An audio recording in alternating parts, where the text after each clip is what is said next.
Well, I came up with the anti-Faro looking for a reset move of Juan Tamariz's.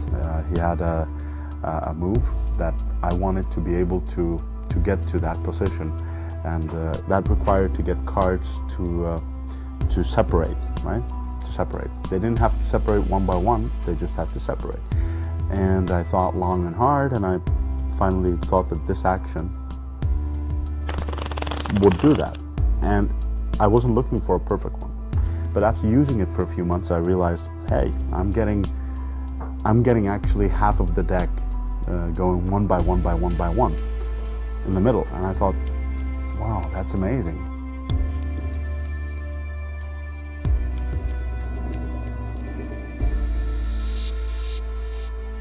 It's difficult, but I do have some pointers that will make it a little bit easier and speed up the learning process by a few years. So again, if you look here and I separate, there's just one mistake at that end, and we have all the cards separated. If the anti-Faro didn't have to be 100% perfect, there'd be a lot more applications for it. And some people are working just on that it's enough if you get like 2/3 of the deck. Like my Triumph. Right. It doesn't make any sense. You might as well do so many other Triumphs, but it's very, very interesting. So I'm glad that I'm very happy that there are guys like you who, despite my beliefs that it's a fairly useless move, are proving me wrong.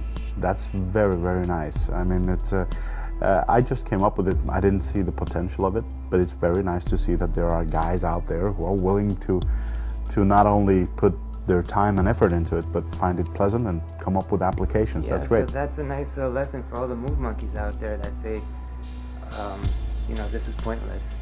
Maybe you can't find the point for it, but someone will, you know. That's a very good point.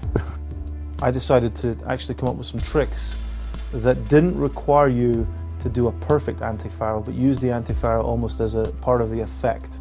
So the idea of being able to unshuffle cards with this type of technique.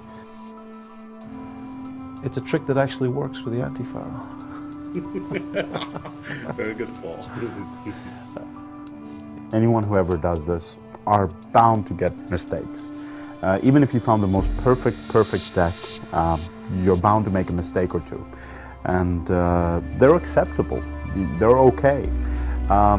If you know how you're going to correct them. For instance, compared to the Faro shuffle, if you make a mistake, you're going to have to take the cards back out and shuffle again. But in the anti-Faro, you can actually have the mistakes and then do the corrections.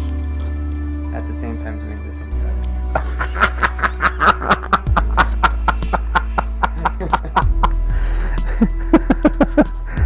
Oh my God. So yeah, so one thing that I would want to, from just learning from doing it, is that I never knew how to fix the mistakes, right, until I met you. So I knew that there was no option for it. I had to do it perfectly. So I tried to come up with ways of how I could get the bottom and the top, because that was giving me the most trouble. So for the bottom one, I think what helps me, and you know, it's a very knacky move, so to each his own, I guess. But what helped me